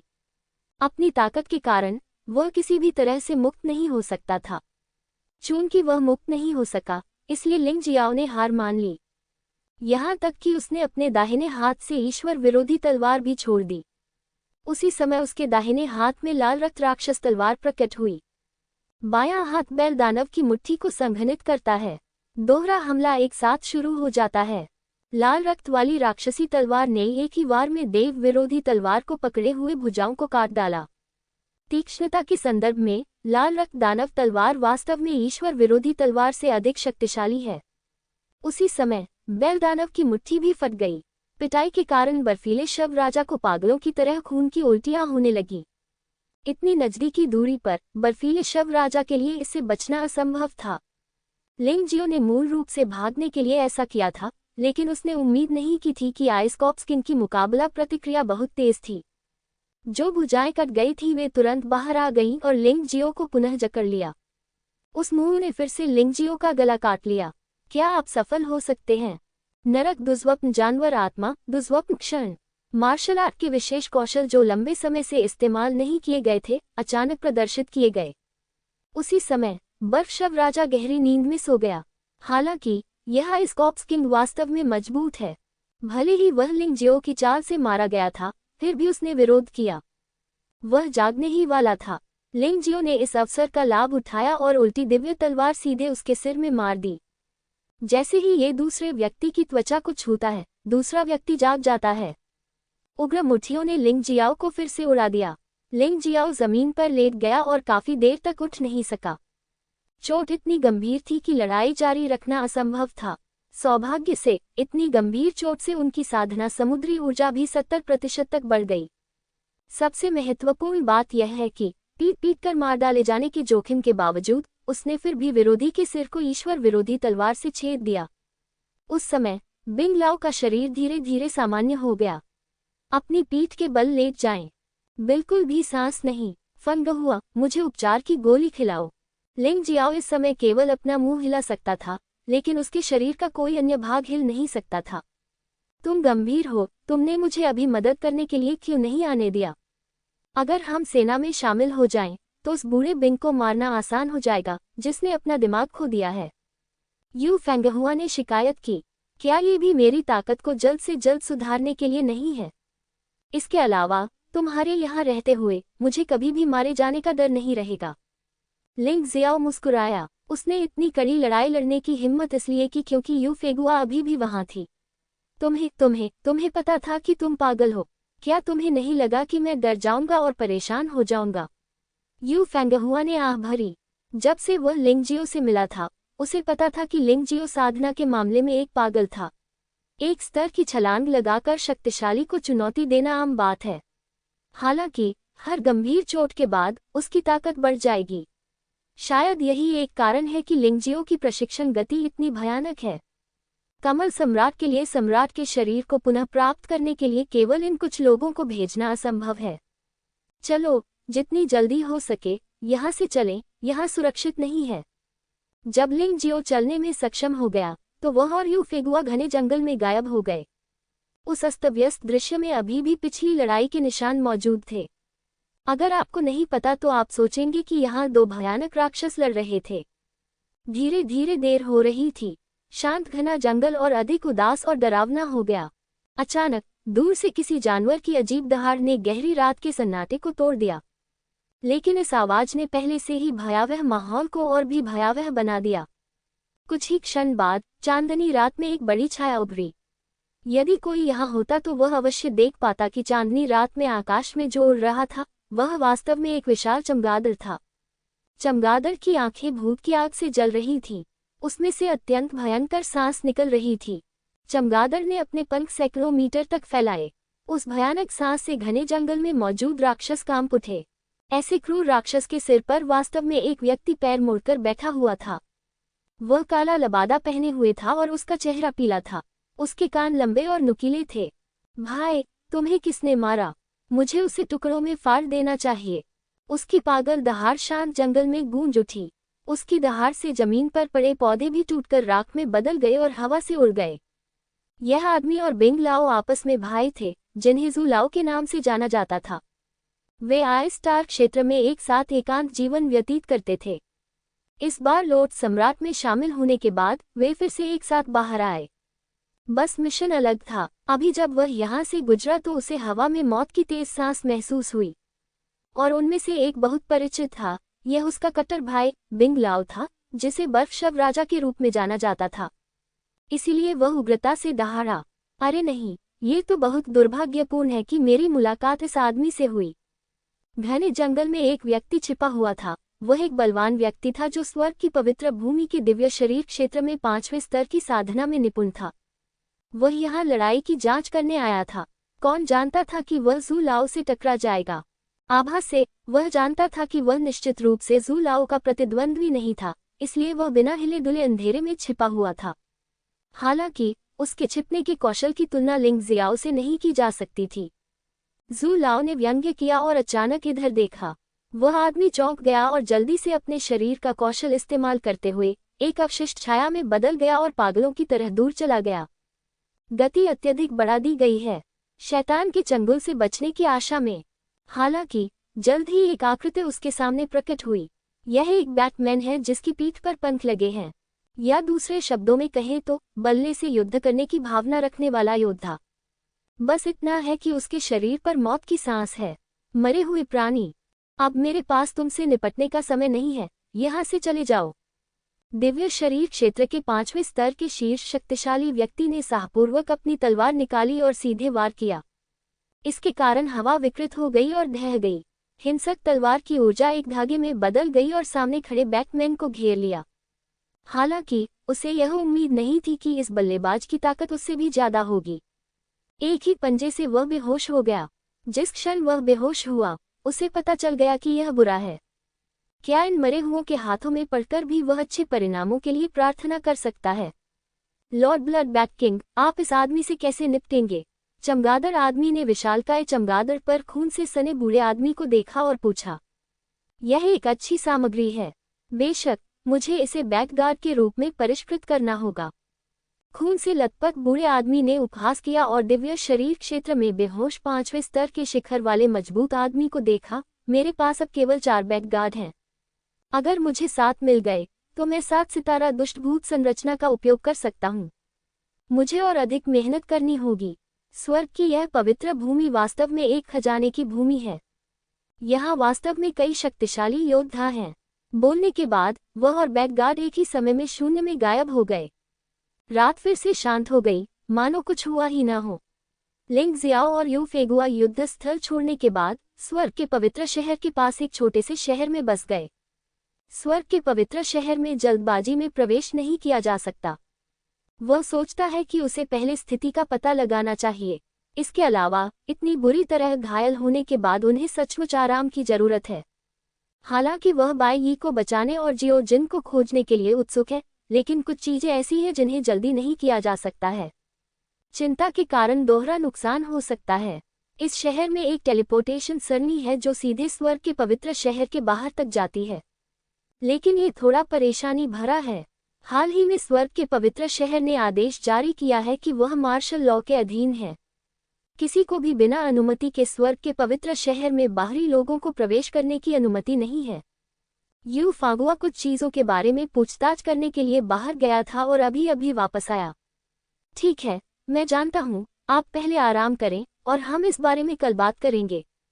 यदि आप उन्हें रास्ता देने के लिए राजी नहीं कर सकते तो आप केवल बलपूर्वक ही अंदर घुस सकते हैं। चाहे कुछ भी हो, आपको स्वर्ग के पवित्र शहर में प्रवेश करना ही होगा। लिंग जियाओ आज रात ठीक हो जाएगा और कल एक महत्वपूर्ण दिन होगा। यू फेगुआ ने सिर हिलाया और उसके बगल में बिस्तर पर आराम करने चला गया। लिंग जियो ने अपने लाभ की जांच शुरू कर दी। इस बार जिन 6 मरे हुए हत्यारों ने उसकी हत्या की, वे साधारण नहीं थे। सभी 5 त्यानेओंग शहर के प्रतिभाशाली लोग थे। दूसरा आई स्टार दायरे से एक छिपा हुआ मास्टर है। मेरा मानना है कि इन लोगों के पास जरूर कुछ खजाना होगा। जहां तक उपचार की बात है तो इसकी कोई जरूरत नहीं है, क्योंकि उपचार की गोली लेने के बाद उसका शरीर अपने आप ठीक हो जाएगा। उसे कुछ भी करने की जरूरत नहीं है। 3 लोगों, तुचों, कॉकरोच और बिच्छू की भंडारण अंगूठियों में वास्तव में शीर्ष श्रेणी के स्पिरिट पत्थरों के 30 से अधिक टुकड़े हैं। लिंग जियो अब शीर्ष श्रेणी के स्पिरिट पत्थरों के लिए बहुत उत्सुक है। आखिरकार, यदि आप गठन की शक्ति को बढ़ाना चाहते हैं तो शीर्ष श्रेणी के स्पिरिट पत्थरों का उपयोग करना सबसे अच्छा है और उच्च श्रेणी के स्पिरिट पत्थर पर्याप्त नहीं है। इसके अलावा, चाहे वह साधना हो या सफलता, वास्तव में हर बार आपको आत्मा पत्थरों का उपभोग करने की आवश्यकता होती है। दिव्य शरीर क्षेत्र में एक योद्धा के लिए हर बार जब आप एक क्षेत्र से गुजरते हैं तो आप संबंधित शीर्ष ग्रेड आत्मा पत्थरों का उपभोग करेंगे। पहले स्तर से दूसरे स्तर तक आपको 2 की आवश्यकता होगी, दूसरे स्तर से तीसरे स्तर तक ये 4 है, और इसी तरह चौथे स्तर के लिए 8 की आवश्यकता है। साधारण योद्धाओं के लिए यह कोई छोटी संख्या नहीं है, और लिंग जियो को उपभोग करने के लिए शीर्ष श्रेणी के आत्मा पत्थरों की संख्या दूसरों की तुलना में 10 गुना अधिक है। दूसरे शब्दों में, यदि वह दिव्य शरीर क्षेत्र के तीसरे स्तर से चौथे स्तर तक पहुंचना चाहता है तो उसे कम से कम 80 शीर्ष श्रेणी के आत्मा पत्थरों की आवश्यकता होगी। यद्यपि एक सफलता द्वारा लाया गया सुधार अन्य की तुलना में बहुत अधिक मजबूत होता है, तथापि इसमें अधिक संसाधनों की खपत भी होती है। सौभाग्य से उसने पहले यांग फैन से कुछ शीर्ष श्रेणी के स्पिरिट स्टोन प्राप्त किए थे और उसके पास कुछ स्टॉक में भी थे, अन्यथा ये शर्मनाक होता। दिव्य शरीर क्षेत्र के छठे चरण के अंत में ये हंतियन और एक अन्य योद्धा के पास अधिक उच्च श्रेणी के आत्मा पत्थर थे। उन दोनों के पास कुल मिलाकर 50 थे और उन दोनों के पास 9 ड्रैगन पैटर्न वाला सम्राट हथियार था। लिंग जियो ने बस इसे उलटफेर के देवता की तलवार को दे दिया। वैसे भी 9 ड्रैगन पैटर्न वाला सम्राट हथियार इस समय उसके लिए कुछ भी नहीं था। उसे 10 से अधिक ड्रैगन पैटर्न वाले सम्राट हथियार की आवश्यकता थी। इसके अलावा इन 5 लोगों की भंडारण रिंगों में कुछ विविध चीजें थीं, जिनमें से कुछ को पैसे के लिए बेचा जा सकता था। इनमें से कुछ का उपयोग दवा को परिष्कृत करने में किया जा सकता था, जो वास्तव में अच्छा था। अंततः लिंग जियो ने बिंग लाओ की भंडारण अंगूठी निकाल ली। ये बूढ़ा भूत लगभग 500 वर्षों से जीवित है, इसलिए उसमें बहुत सारी अच्छी चीजें होंगी। ये दुख की बात है कि बिंग लाओ की भंडारण रिंग में जो कुछ है वह संभवतः उसकी पारिवारिक संपत्ति का केवल 10वां हिस्सा है। सर्वोत्तम आध्यात्मिक पत्थर की कीमत लगभग 100 युआन है। इसमें कुछ कौशल के रहस्य भी हैं, जिनमें आइसकॉप्स मैजिक स्किल भी शामिल है। ये पता चला कि वह इस तकनीक को मजबूत व्यक्ति का दिल खाने से पहले से जानता था।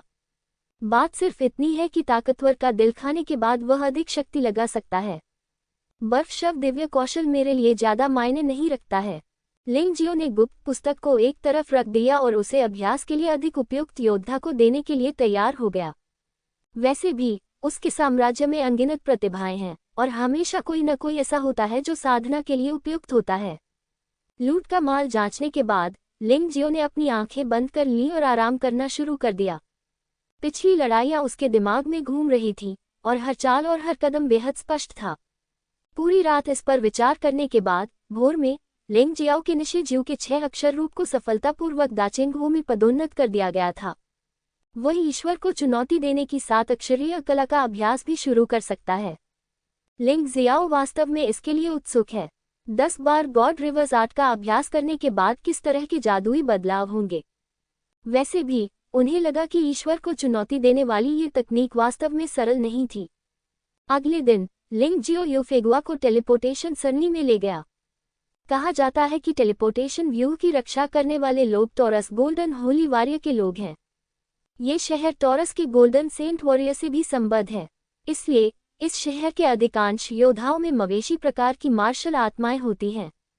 शरीर सामान्यतः मजबूत होता है, शक्ति अद्भुत है। चून की वृषभ स्वर्ण पवित्र योद्धा यहाँ अक्सर नहीं रहते, इसलिए यहाँ आमतौर पर केवल कांस्य पवित्र योद्धा और चांदी के पवित्र योद्धा ही रहते हैं। चांदी के पवित्र योद्धाओं में सबसे शक्तिशाली इस शहर का नगर स्वामी है और उसकी शक्ति संभवतः दिव्य शरीर क्षेत्र के 4थे स्तर के शिखर पर है। इसकी शक्ति 4 क्षेत्रों और 9 क्षेत्रों के साधारण राजाओं के बराबर है। इसलिए लिंग जियो निश्चित रूप से इस आदमी से डरता नहीं है। यदि दूसरा पक्ष उसे सम्मान नहीं देता है तो वह इसे बलपूर्वक करेगा। बाई ये स्वर्ग के पवित्र शहर में गायब हो गई। इस बार वह जांच करने आया था। बेशक यदि दूसरा पक्ष सहयोग करता है तो वह नहीं चाहेगा कि सभी को बुरा दिखाया जाए। आखिरकार वह अभी भी स्वर्ग की पवित्र भूमि में योद्धाओं को एकजुट करने की आशा रखता है। केवल इसी तरह से सम्राट लोट्स के खिलाफ शक्ति मजबूत हो सकती है। जब लिंग जियाओ और यू फेंगहुआ टेलीपोर्टेशन सरनी के पास पहुंचे, वृषभ नगर के नगर स्वामी ने स्वाभाविक रूप से उनकी खोज की है। टेलीपोर्टेशन व्यवस्था के प्रवेश द्वार पर वस्तुतः भारी सैनिक तैनात थे। वे हजारों की संख्या में हैं और वे सभी स्वामी हैं। वे सभी दिव्य शरीर क्षेत्र में मजबूत हैं। ये स्वर्गीय पवित्र भूमि कल्पना से कहीं अधिक शक्तिशाली लगती है। इसमें कोई आश्चर्य नहीं कि यह इतनी रहस्यमय है। क्या यह उसकी ताकत के बारे में सच्चाई को छुपाने के लिए है? लिंग जियाओ ने भौहें सिकुड़ी। दिव्य शरीर लोक में इतने योद्धा थे जो उसकी कल्पना से परे थे। ये सभी लोग धातु का कवच पहने हुए हैं। इसमें काले लोहे, कांस्य, सफेद चांदी और कुछ विशेष रंग हैं। सामान्यतः कहा जाए तो सिल्वर सेंट योद्धा सबसे शक्तिशाली होना चाहिए। विशेष रंग के उन योद्धाओं के पास विशेष कार्य और क्षमताएं होनी चाहिए। लिंग जियाओ जिन्नियू शहर के नगर स्वामी को नहीं जानता था, लेकिन उन्हें ये देखकर आश्चर्य और उलझन हुई कि दिव्य शरीर के 5वें स्तर पर 4 चांदी के पवित्र योद्धा यहाँ प्रकट हुए थे। हालांकि वे अभी अपने चरम पर नहीं पहुंचे हैं, लेकिन इस तरह की ताकत पहले से ही बहुत भयावह है। आपको पता होना चाहिए कि 4 लोकों और 9 लोकों में से केवल सर्वोच्च राजा ही दिव्य शरीर लोक के 5वें स्तर के शिखर तक पहुंच सकता है। लिंग जियाओ ने मूल रूप से सोचा था कि 12 स्वर्ण पवित्र योद्धा सर्वोच्च राजा के अनुरूप थे, लेकिन अब ऐसा लगता है कि इसमें कुछ विसंगतियां हैं और ऐसा नहीं लगता कि इन लोगों ने ताकतवरों का दिल निगल लिया है। फिर भी एक सामान्य इंसान, जब चीजें असामान्य होती हैं तो राक्षस अवश्य होते हैं। लिंग जियो को लगता है कि कुछ चीजों में अप्रत्याशित परिवर्तन हो सकते हैं इससे पहले कि वे इसके बारे में जानते हों।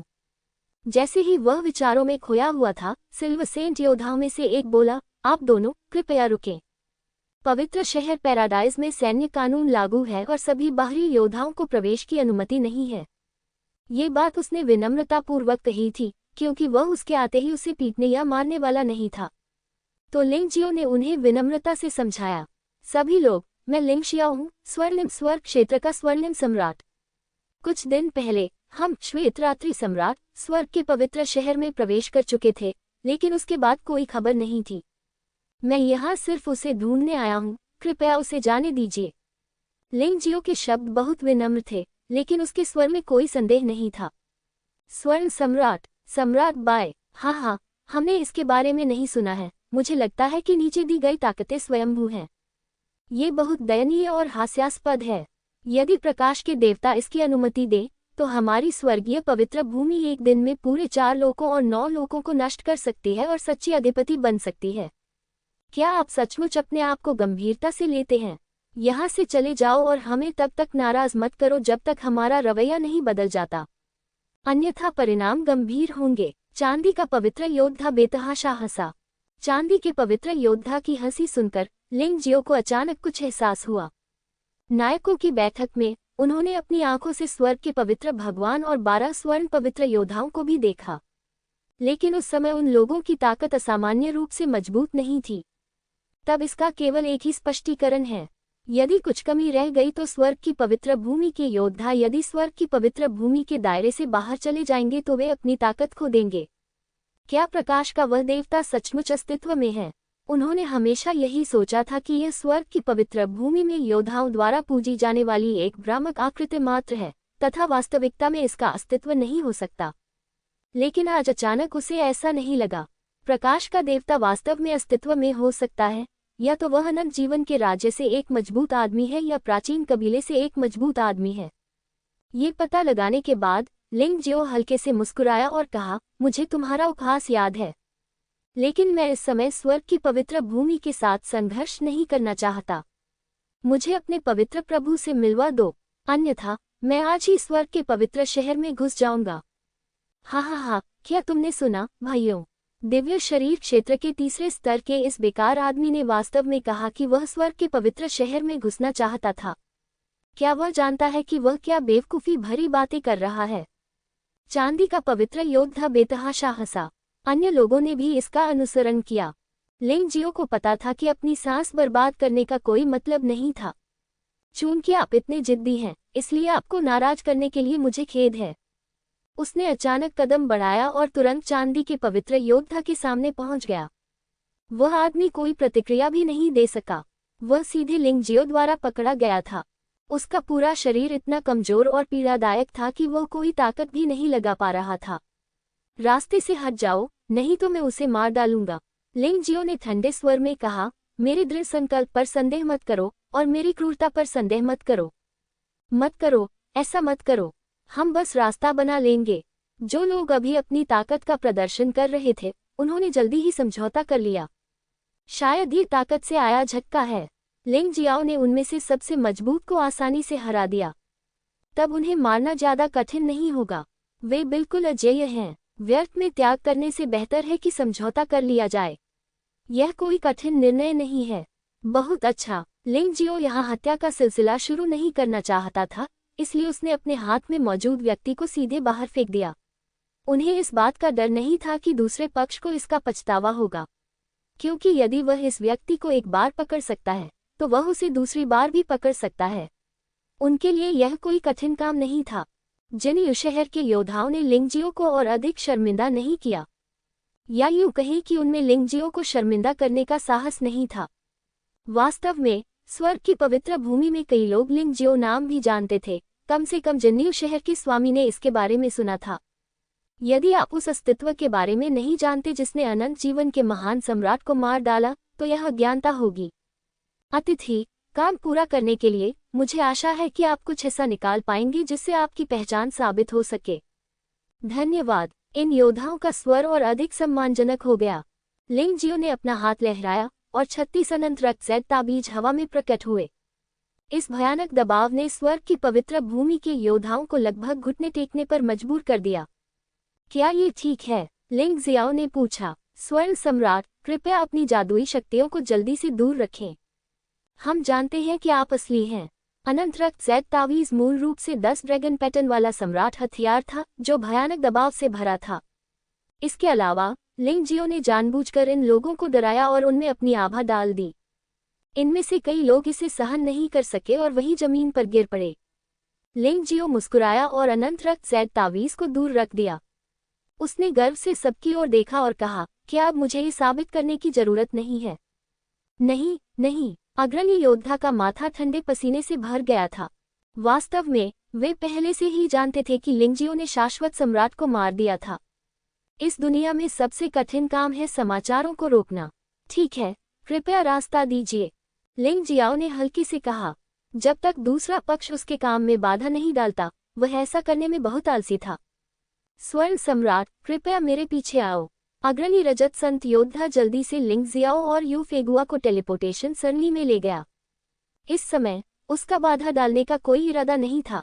भले ही लिंग जियो वास्तव में परेशानी पैदा करने आया हो, लेकिन इससे निपटने का काम स्वर्ग के पवित्र शहर के मजबूत लोगों पर छोड़ दिया जाना चाहिए।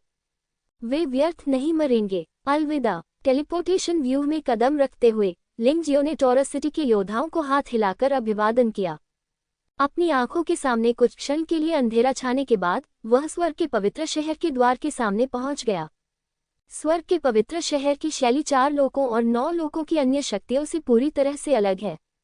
यहाँ की सभी इमारतें विदेशी शैली से भरी हुई हैं।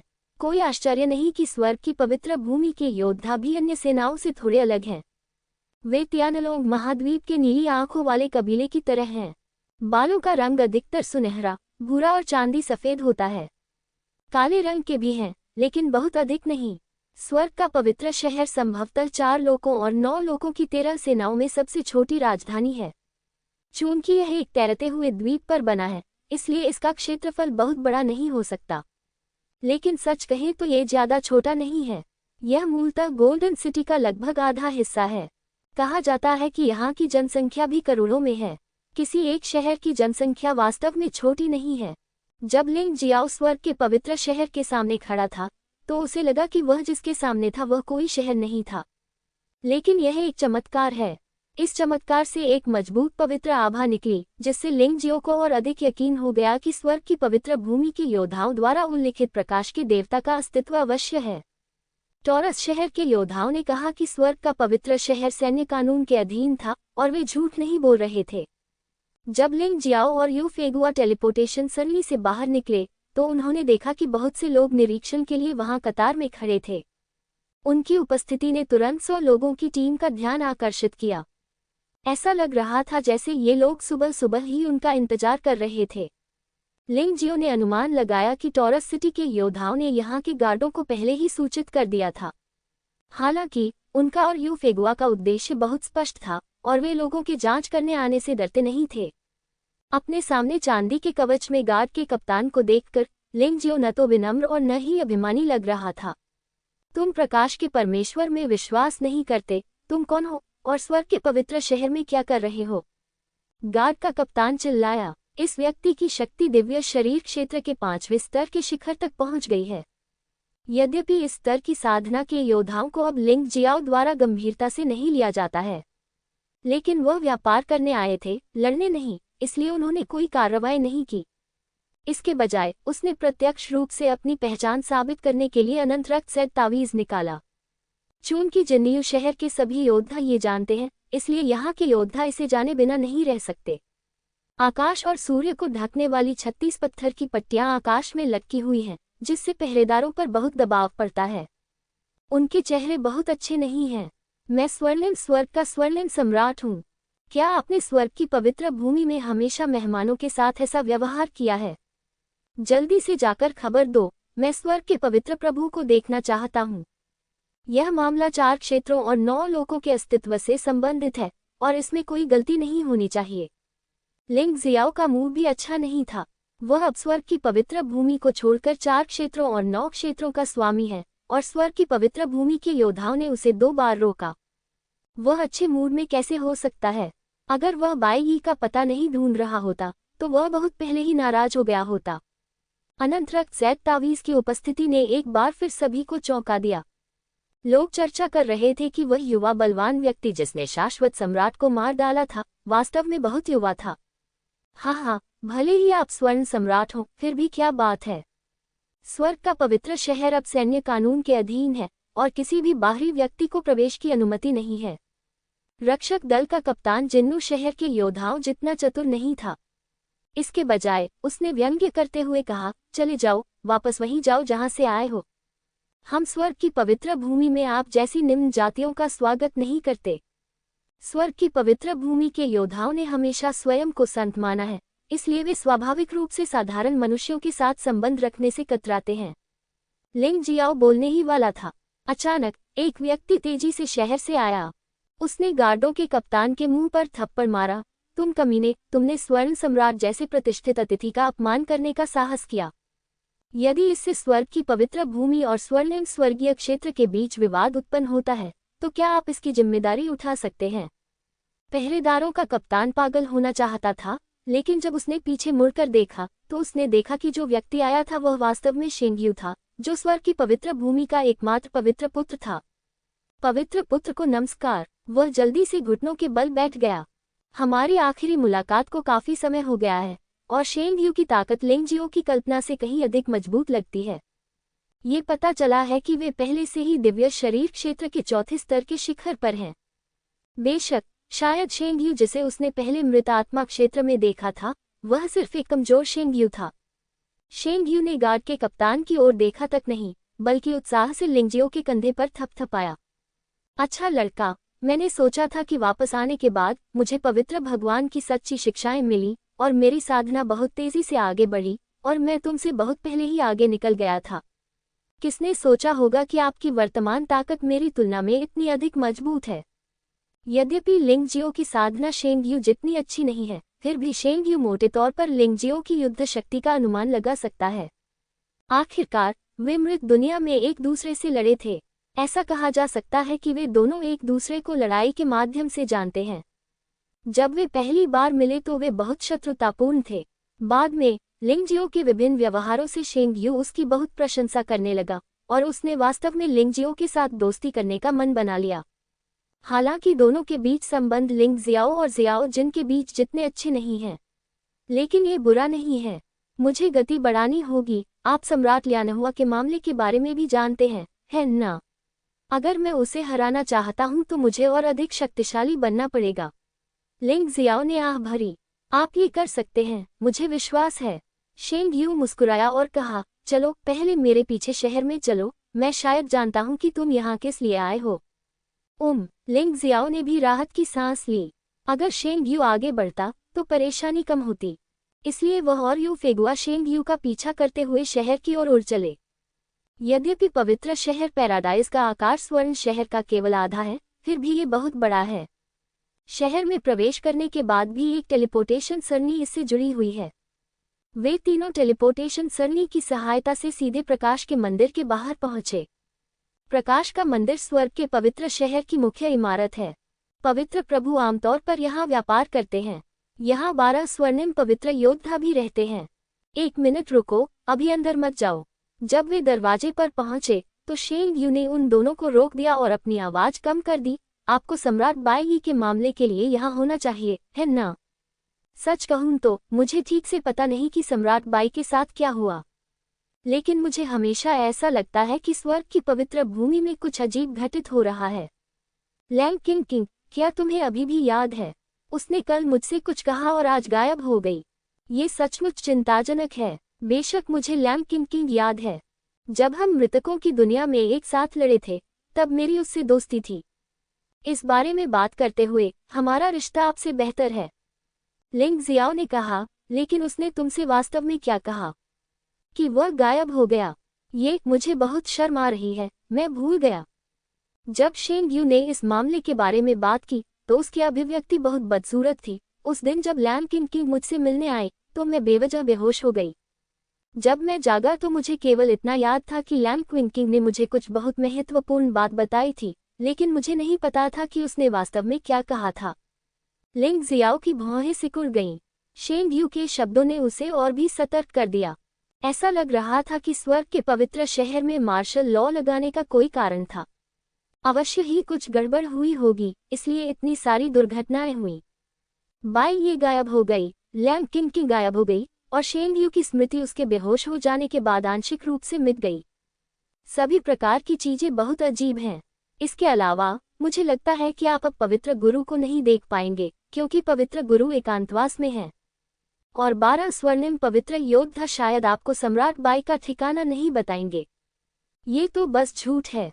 आप क्या करने जा रहे हैं? शेंग यू ने पूछा। इससे पहले कि लिंग जियो जवाब दे पाता, 2 पुजारी अचानक मंदिर से बाहर चले गए। ऐसा कहा जाता है कि यह 12 स्वर्णिम पवित्र योद्धाओं का निमंत्रण था। लिंग जियो ने शेंग यू की ओर देखा और कहा, मुझे खेद है बाई के लिए, मैं आपकी स्वर्गीय पवित्र भूमि के खिलाफ लड़ सकता हूँ। बोलने के बाद लिंग जियाओ आगे चला गया। शेंग यू भी पीछे पीछे चला गया। वह पवित्र पुत्र है और अब एकमात्र पवित्र पुत्र है और उसे यह पूर्ण अधिकार है। मंदिर में लिंग जियो का बहुत गर्मजोशी से स्वागत किया गया। मूल रूप से वह समय बर्बाद नहीं करना चाहता था, लेकिन जैसा कि कहावत है, मुस्कुराते हुए व्यक्ति को मत मारो, उसने फिर भी अपने आंतरिक आवेग का विरोध किया और भोज समाप्त कर दिया। अंत में हॉल में केवल 12 स्वर्ण पवित्र योद्धा और पवित्र वर्षा ही बचे। उन्होंने सीधे मुद्दे पर अपना प्रश्न पूछा। दोस्तों, मैं इस समय स्वर्ग के पवित्र प्रभु के साथ दुश्मन के खिलाफ संयुक्त रूप से लड़ने के बारे में चर्चा करने के लिए यहाँ हूँ। दूसरी ओर वह सम्राट बाई के लिए यहाँ आया था। सम्राट बाई इस स्वर्ग के पवित्र शहर में गायब हो गए। क्या 12 स्वर्णिम पवित्र योद्धाओं को उनका ठिकाना पता है? पूछने के बाद लिंग जियो ने इन लोगों के भावों को देखा। निश्चित रूप से, जैसा कि शेंग यू ने कहा, ये लोग सच बताने को तैयार नहीं हैं। हर किसी के चेहरे पर ड्रामा क्वीन जैसा भाव दिखाई दे रहा था। जाहिर है वे लिंग जियो से निपटने के लिए तैयार थे। माफ करना, गोल्डन एम्परर के सवाल ने हमें रोक दिया है। ये सच है कि सम्राट बाई ने एक बार स्वर्ग के पवित्र शहर का दौरा किया था, लेकिन एक दिन अचानक उसने कहा कि वह किसी से मिलने जा रहा है, लेकिन वह फिर कभी नहीं आया। जहां तक इस व्यक्ति का प्रश्न है, हम नहीं जानते कि वह कौन है। लेकिन चिंता मत करो, हमने पूरे शहर को मार्शल लॉ के अधीन कर दिया है और सम्राट बाई का पता लगाने के लिए कड़ी मेहनत कर रहे हैं। चूंकि स्वर्ण सम्राट यही है, इसलिए वे कुछ और दिन यहीं रहेंगे। लियो गोल्ड संत योद्धा ने मुस्कुराते हुए कहा। लिंग जियाओ वास्तव में इस कथन में कोई गलती नहीं कर सका। उसने शेंगयू की ओर देखा और सबूत मांगना चाहा। सम्राट बाई ने कहा था कि वह उस दिन किसी से मिलने जा रहे हैं और उसके बाद वह वापस नहीं आए। शेंगयू ने दृढ़ता से सिर हिलाया। मैं समझता हूँ, चलो बाई के मामले को अभी के लिए अलग रखें और अपने पवित्र प्रभु को रिपोर्ट करें। बस इतना कहो, मैं उसके साथ प्राकृतिक आपदा पर चर्चा करना चाहता हूँ। यदि आपने सही अनुमान लगाया है, तो अब मरे हुए लोग स्वर्ग की पवित्र भूमि तक पहुंच गए हैं। यह मामला कोई छोटा मामला नहीं है और इसे लापरवाही से नहीं लिया जाना चाहिए। लिंग जियो जानता था कि बाई यी के मामलों के बारे में पूछना बेकार होगा, इसलिए उसने निजी तौर पर खुद ही इसकी तलाश करने की योजना बनाई, क्योंकि उसे लग रहा था कि जब तक वह लैम किंग को ढूंढ लेगा, वह सम्राट बाई के बारे में खबर पता लगाने में सक्षम हो जाएगा। शायद जियो जिनके बारे में भी खबर मिल जाए। मीन स्वर्ण संत योद्धा मुस्कुराया और कहा, इसके बारे में स्वर्ण सम्राट को चिंता करने की जरूरत नहीं है। स्वर्ग में हमारी पवित्र भूमि प्रकाश के देवता द्वारा संरक्षित है। यहाँ तक कि अगर वे बदसूरत मरे हुए लोग भी आ जाएं, तो उन्हें प्रकाश की शक्ति से भगा दिया जाएगा। इसके अलावा पवित्र भगवान एकांतवास में हैं, इसलिए हम उन्हें परेशान नहीं कर सकते। यदि आप प्रतीक्षा करने पर जोर देते हैं, तो हम सर्वोत्तम आवास की व्यवस्था कर सकते हैं। स्वर्ण सम्राट को थोड़ी देर प्रतीक्षा करने दो। शायद तब तक इंतजार करना संभव है जब तक पवित्र प्रभु एकांत से बाहर नहीं आ जाते। लिंग जियो ने शांति से कहा, आपको मेरे सामने ये बहाना इस्तेमाल करने की जरूरत नहीं है। तुम जाकर उससे कहो कि मैंने इस प्राकृतिक आपदा को रोकने का उपाय खोज लिया है। यदि वह इसमें रुचि रखता है, तो आइए हम मिलकर इस पर चर्चा करें। मैं उसे कोई नुकसान नहीं होने दूंगा। चूंकि स्वर्ण सम्राट ने इतना कुछ कहा है, इसलिए मैं अपने जीवन को जोखिम में डालकर पवित्र भगवान के दर्शन करने जाऊंगा। लियो गोल्डन सेंट योद्धा उठ खड़ा हुआ और चला गया। सभी समझदार हैं। चूंकि वे खुलकर बोल रहे हैं, इसलिए कुछ भी छिपाने की जरूरत नहीं है। स्वर्ग के पवित्र प्रभु एकांत में है या नहीं, इसकी तो बात ही छोड़ दीजिए, भले ही वह सचमुच एकांत में हो। जब तक वह सफलता के कगार पर न हो, उसकी साधना को बाधित करने का कोई रास्ता अवश्य होगा। हालांकि लिंग जियो ने मंदिर में सांस महसूस की और उसे किसी सफलता का कोई संकेत नहीं मिला। इसके बाद सभी को 10 मिनट से अधिक समय तक इंतजार करना पड़ा। दृश्य काफी अजीब था। सौभाग्यवश 10 मिनट बाद लियो गोल्डन सेंट वॉरियर वापस आ गया। क्षमा करें स्वर्ण सम्राट, पवित्र प्रभु ने कहा कि यह एकांतवास इस बात से संबंधित है कि क्या वह एक मजबूत क्षेत्र में प्रवेश कर सकती है, इसलिए उसे एकांतवास से बाहर आने में कम से कम 1 माह का समय लगेगा। अगर स्वर्ण सम्राट प्रतीक्षा कर सकते हैं, तो कृपया रुकें। अगर नहीं, तो कृपया वापस चले जाएं। लियो गोल्डन सेंट योद्धा ने कहा। लिंग जियो को लियो गोल्डन सेंट वॉरियर की बातें सुनकर बिल्कुल भी आश्चर्य नहीं हुआ। उन्होंने मुस्कुराते हुए कहा, ऐसा लगता है कि स्वर्ग के पवित्र भगवान को अभी तक मरे हुए लोगों की आपदा की भयावहता का एहसास नहीं हुआ है। मुझे लगता है कि आप निश्चित रूप से सुन सकते हैं कि मैंने क्या कहा। तो मैं आपको यहाँ शामिल हितों के बारे में बताऊंगा। इसके बाद उन्होंने संक्षेप में बताया कि कैसेंसी और विंडवुल्फ कंट्री में क्या हुआ था। बेशक ये तथ्य कि यूफेगुआ संक्रमित योद्धाओं को बचाने में सक्षम था, अस्थायी रूप से छुपाया गया था। इसका मुख्य उद्देश्य दूसरे पक्ष को मामले की गंभीरता का एहसास कराना था। ये वास्तव में दुखद है, लेकिन यह आपका मामला है। हालांकि मेरी स्वर्ग की पवित्र भूमि भी 4 लोकों और 9 लोकों से संबंधित है, लेकिन वास्तव में इसका अन्य 12 शक्तियों के साथ बहुत कम संपर्क है। कमल सम्राट के मामलों से हमारा कोई लेना देना नहीं है, मीन गोल्डन सेंट योद्धा ने व्यंग्यात्मक ढंग से कहा। सभी दर्शकों ने गुस्सा होने की हिम्मत की, लेकिन बोलने की नहीं, क्योंकि चेन राज्य के दूत और गृहस्वामी वू द्वारा दर्शाई गई शक्ति बहुत शक्तिशाली थी। उनकी नज़र में अनकिंग का मार्क्विस पहले से ही एक बड़ा आदमी था जो अपने जूते की तलवों तक भी नहीं पहुंच सकता था। चेन राज्य का दूत एक देश की शक्ति का प्रतिनिधित्व करता है। वे आम लोगों को अपमानित करने की हिम्मत कैसे कर सकते थे? दरअसल एक दूसरे से कानाफूसी करके उनमें से ज्यादातर को पहले से ही इस मामले की शुरुआत और विकास के बारे में पता था। उन्हें पता था कि ऐसा इसलिए हुआ था क्योंकि चेन राज्य के दूत को कपड़े की स्कर्ट वाली लड़की पर मोह हो गया था, और मार्क्विस ऑफ एनकिंग के गृहस्वामी वू की मदद से वह एक भगोड़े को पकड़ने के नाम पर कपड़े की स्कर्ट वाली लड़की को लूटना चाहता था। वे बस साधारण लोग थे और उनमें प्रतिरोध करने की हिम्मत नहीं थी, इसलिए उन्होंने अपनी उम्मीदें जीमो पर टिका दी। ऐसा नहीं था कि उनमें प्रतिरोध करने का साहस नहीं था, लेकिन उनमें परिणाम भुगतने की शक्ति नहीं थी। और अब ऐसा लग रहा था कि जीमो, जो दूसरों के मामलों में दखल दे रहा था, भी पीछे हटना चाहता था। देखने वालों में सभी ने दुख और आक्रोश दिखाया, लेकिन किसी ने एक शब्द भी कहने की हिम्मत नहीं की। ये बात देशों के बीच की स्तर तक बढ़ गई है। चू राज्य अब कमजोर हो गया है। चू लोगों के रूप में वे कैसे कठोर हो सकते हैं? ये बहुत अपमानजनक है। डॉट डॉट हमारी अपनी राजधानी में हमारे देशवासियों को दूसरे देशों के लोगों ने लूटा, लेकिन न्याय को कायम रखने वाला कोई नहीं था। क्या यह अभी भी वही महान चू है जो कभी नानहुआ पर हावी था? डॉट डॉट इस स्थिति में बूढ़े, कमजोर, वफादार और देशभक्त लोग धीरे धीरे रोने लगे और युवा, भावुक और मजबूत लोगों ने अपने दांत पीस लिए और अपनी मुठ्ठियां भींच लीं। अगर लड़ाई के खेलों की तरह क्रोध के स्लॉट होते तो ये दिखाता कि लोगों का गुस्सा बढ़ रहा था। ये सिर्फ इतना है कि वे कई वर्षों से जीवन के उत्पीड़न के कारण सुन्न और बेदम हो गए हैं, इसलिए हालांकि वे गुस्से में हैं, वे अंतिम चाल को जारी करने के लिए संयोजन कुंजी नहीं ढूंढ सकते हैं। डॉट डॉट इसके अलावा वे युद्ध से भी अधिक डरते हैं। 6 देशों ने चू पर हमला किया और महान चू को बार बार पराजित किया गया। वे युद्ध से नहीं बल्कि हार से डरते हैं। अगर वे युद्ध हार गए तो जीवन नष्ट हो जाएगा और खून नदी की तरह बह जाएगा। अगर वे युद्ध हार गए तो जमीन का बंटवारा हो जाएगा और सोना चांदी का भुगतान हो जाएगा। ये दिल का दुख है, एक कमजोर देश होने का दुख है। कपड़े की स्कर्ट वाली लड़की और लिनन के कपड़े वाला बूढ़ा आदमी पहले से ही रो रहे थे, दिल खोलकर रो रहे थे। उन्होंने मूलतः अपनी आशाएं न्यायालय पर टिका रखी थी, लेकिन न्यायालय का प्रतिनिधित्व करने वाले शाही रक्षकों ने हस्तक्षेप करने का साहस नहीं किया, बल्कि उन्होंने तानाशाह की मदद भी की। उन्होंने जिमो जैसे धर्मी पुरुषों पर अपनी आशाएं रखीं, लेकिन उन्होंने यह उम्मीद नहीं की थी कि धर्मी पुरुष भी अविश्वसनीय होंगे। डॉट डॉट वे रोए क्योंकि वे वाकई हताश थे। उन्हें नहीं पता था कि दुनिया में और कौन उन्हें बचा सकता है। वे अपने भाग्य और इस दुनिया के अंधकार के लिए रोए। लियान हाओलोग ने अपना सिर झुका लिया और चुपके से आहें भरी। उसे लगा कि वह सम्राट की दुविधा को समझ सकता है।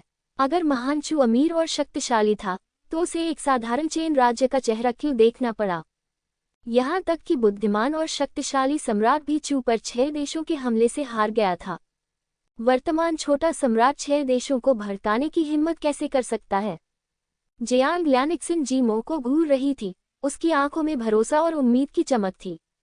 उसे विश्वास था कि उसका चुनाव सही था और उसका आदमी कभी हार नहीं मानेगा। लेकिन डॉट डॉट जब चेन दूत ने सुना कि जीमो ने क्या कहा तो उसने अपने चेहरे पर सफलता की एक गंदी मुस्कान दिखाई। इसके अलावा जिस महिला के साथ आप यात्रा कर रहे हैं वह वास्तव में सुंदर है। हाँ, ये कैसा रहेगा जब तक आप उसे इस दूत को दे देते हैं। ये दूत आपकी जान बख्श देगा। जब उसने ये कहा तो चेन दूत को अचानक याद आया कि वह अभी भी किसी के पैरों के नीचे था और उसने भौहें सिकोड़कर ठंडी सांस ली। अरे, तुम जल्दी से अपना बदबूदार खुर ऊपर क्यों नहीं उठाते? अगर बहुत देर हो गई तो ये दूत गारंटी देता है कि तुम ये पैर नहीं रख पाओगे। मैं बहुत डर गया हूँ, जीमो ने चेहरे पर डर के भाव के साथ कहा और फिर अपना पैर उठाया। हे, तुम्हें पता है कि तुम्हारे लिए क्या अच्छा है? चेन दूत बस उठना चाहता था, लेकिन अचानक उसने अपनी आंखों के सामने एक काली स्क्रीन महसूस की और एक क्लिक की आवाज आई और उसे तेज दर्द महसूस हुआ। जीमो ने चेन स्टेट के दूत के चेहरे पर जोर से पैर रखा। इस लात से उसकी नाक का पुल टूट गया। टूटी हड्डियां मांस में घुस गईं और खून ने चेन स्टेट के दूत के चेहरे को भ्रम और दर्द से लाल कर दिया। बहुत खूब। जीमो के अचानक भड़कने से सभी लोग एक पल के लिए चौंक गए। सभी को लगा कि जीमो ने आत्मसमर्पण कर दिया है। किसी को भी घटनाओं के ऐसे चौंकाने वाले मोड़ की उम्मीद नहीं थी। तुम एक औरत को लूट रहे हो, है ना? जीमो की आंखों में हिंसा की चमक थी। उसने अपना पैर ऊपर उठाया और फिर नीचे पटक दिया। दरार, टूटी हड्डियों की एक और तीखी आवाज। इस लात से चेन राज्य के दूत के दांत कुचल गए। टूटे हुए दांत उसके मुंह में घुस गए और खून का झाग झरने की तरह बाहर निकल आया।